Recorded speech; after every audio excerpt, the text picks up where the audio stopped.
Good morning, good evening, good afternoon to all the participants who are joining us for this fireside chat. And I wanted to quickly thank you, everybody who is making this possible and making it happen for us.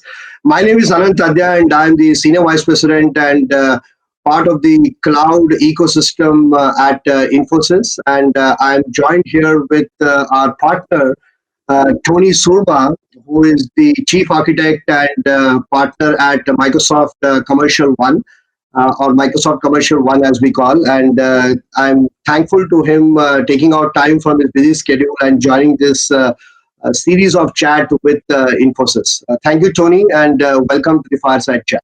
Yeah, thank you for having me. Awesome. So I wanted to quickly call out, in fact, one of the things that we have seen post-pandemic, the last 1 year has been extremely interesting for many of us, including the enterprises that we work with. And unlike the past, which is pre-pandemic, we have seen a huge amount of traction when it comes to digital transformation initiatives, and customers are embarking on this journey. And they are looking at leveraging the power of cloud and the power of data and power of AI to fast track their journey to cloud. And we see a huge traction, and it has been phenomenal for many of us, including Infosys, and of course, Microsoft has also been growing in a big way. And I wanted to quickly have a discussion with you, Tony, on some of the aspects. And I'll quickly start with my first question. In fact, in the recent Ignite 2021, Satya Nadella actually announced how Microsoft vision for cloud is something that will foundationally transform the way customers are consuming the cloud and how cloud is going to benefit economic growth for most of these customers. And essentially, given your current role, Tony, I wanted to hear your inputs and feedback in terms of what you see based on what is happening in the market. Yeah, absolutely not. And again, thank you for having me. It certainly has been a year. In the past, we've talked about disruption, and really the benefit of disruption is transformation. And it's certainly been a year of disruption to lives, to work, to how everybody lives and lives their lives and executes their jobs and runs their organizations. And we've seen there's obviously great disparities in how there's been response to that, how some have benefited from others have had greater challenges. But if you take the broad picture and look at the opportunity with technology and look at the opportunity for transformation going forward, there is a lot to be learned here. And a lot of that transformation, as you said, has been greatly accelerated. I think we've all learned that one of the biggest trends is there's been a focus on cost savings, optimization. Occasionally, people will talk about agility when they talked about cloud transformation. One of the great things that's really come out of the last year is the talk about resiliency. Resiliency of the business, of our lives, how we interact, of our systems, our processes, our data, all of those aspects that you talked about. So I think the number one trend is around resiliency. The second one is thinking about how does resiliency become a booster, a helper for how you drive forward an organization, your company, how you think about how you can differentiate maybe with competitors or with your past, how you can work with your employees and your customers differently so that you can meet them where they are, how they want to be engaged, and then ultimately create a set of processes that are there ambient, that exist regardless of locations of data, regardless of locations of individuals, because we all know whatever world and whatever new normal we go into, there's going to be variances. There's also going to be new expectations created about this. Examples of curbside delivery, telehealth, other things that have become almost a norm that weren't necessarily that before will continue forward. So we see that resiliency, that taking advantage of those new transformation opportunities and just taking a step back and really looking at how do we work, what's important, where do we need to invest as individual companies and individuals, and then focusing those investments for that type of return, which could be employee retention, could be work-life balance, digital well-being, could be market opportunities, could be many areas that people see as an advantage going forward. So again, definitely a large amount of transformation, a great amount of trends. And I think recently someone from Microsoft said it well, 2020 wasn't the year that work came home. It was the year that work went to the cloud. The cloud is that distributed computing environment that we all live and work in now today. Oh, absolutely.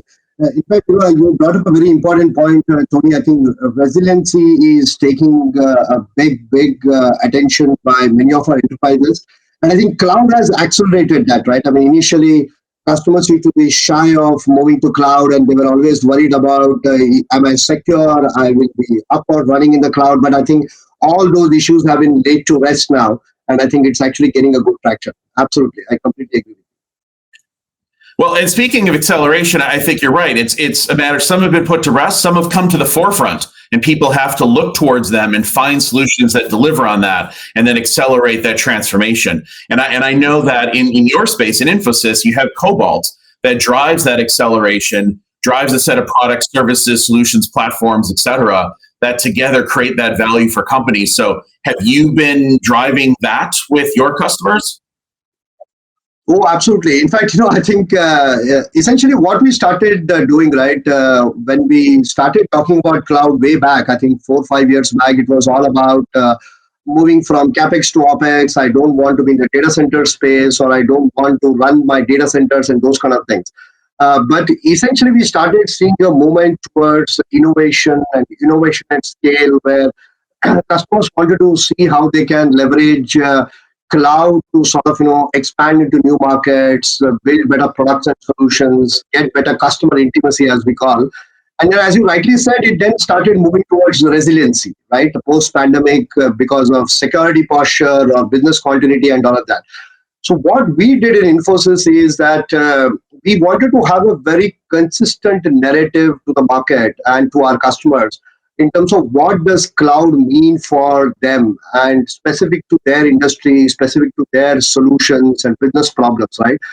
So we launched this integrated brand called Cobalt, and we were the first ones in the world to launch a services brand around cloud called Cobalt. And essentially what Cobalt does is it is a set of services, solutions, and platforms that we bring together, which will basically help customers to fast track their journey to cloud.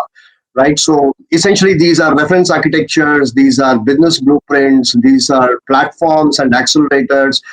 So customers don't have to reinvent the wheel, and we can potentially look at how we use some of these problems that we have solved for our customers and solutions that we have where customers were trying to figure out something and bring it to our customers to accelerate. So I think Cobalt has been a huge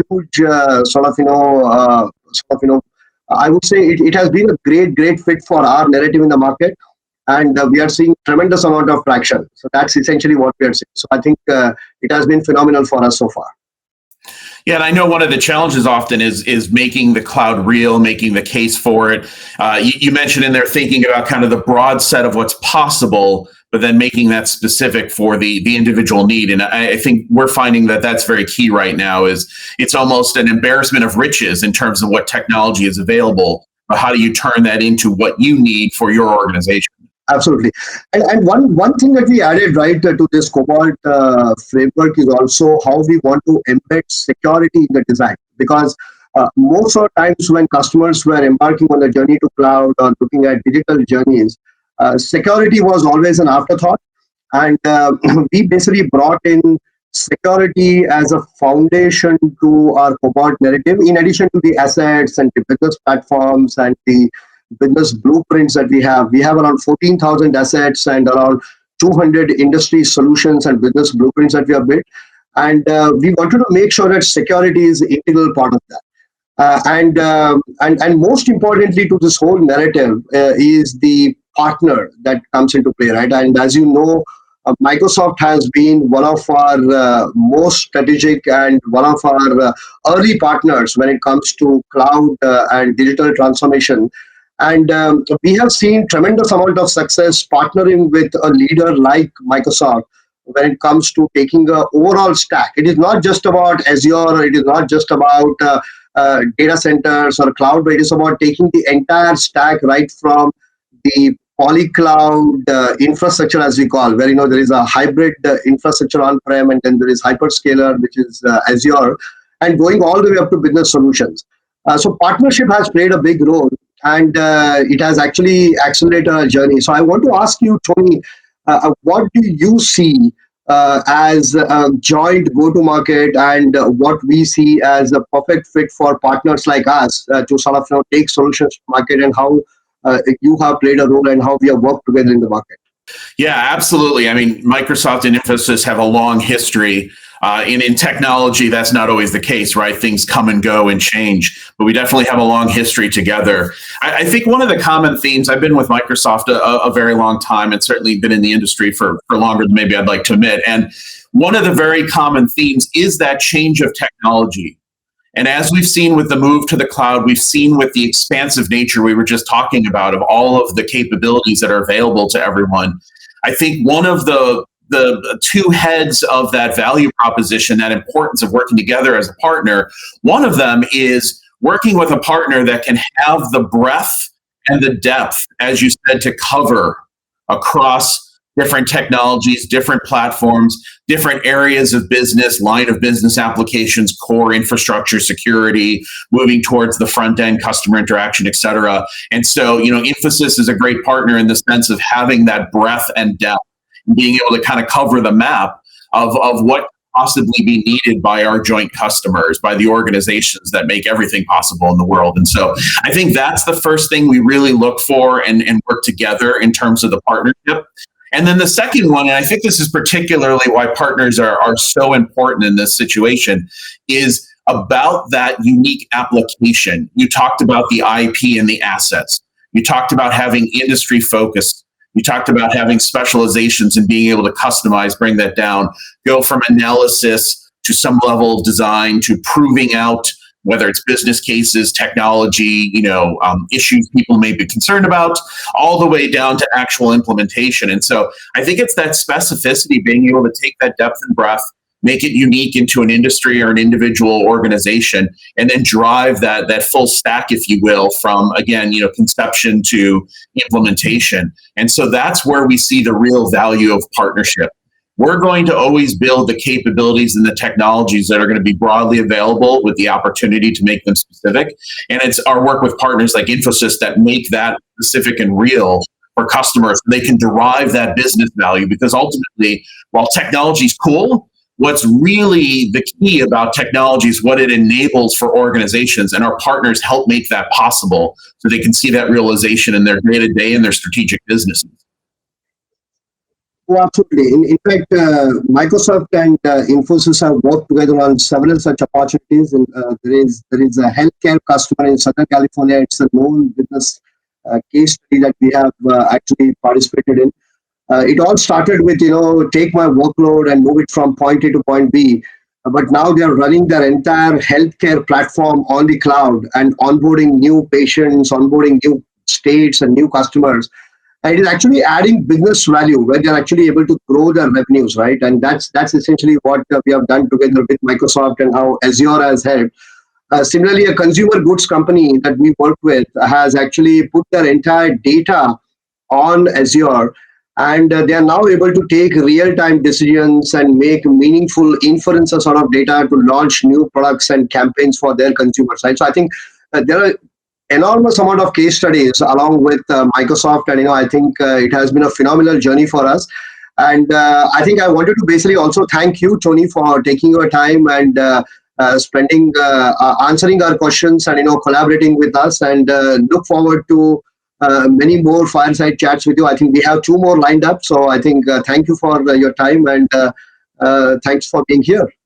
Yeah, again, thank you for your partnership and the great work we do with our customers together, and look forward to talking more.